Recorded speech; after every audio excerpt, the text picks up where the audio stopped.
Hey guys, it's the beautiful month of Ramadan. My grandfather is 105 years old and we come from Sikh background.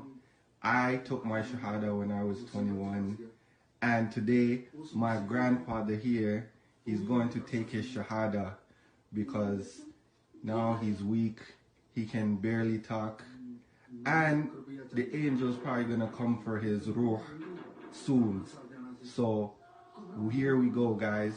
I want you guys to be a part of this miraculous moment 2020. Bapu chal bolni mere pichon. Ashhadu an la ilaha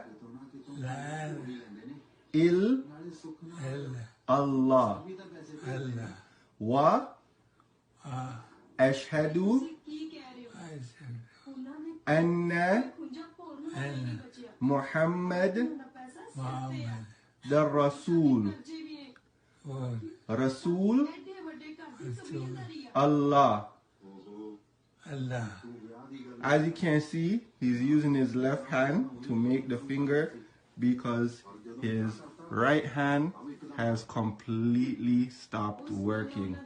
So there it is, guys. He took his Shahada. You guys are witness. Inshallah, he goes to Jannah, into the highest of paradises. Today is a beautiful moment. Subhanallah.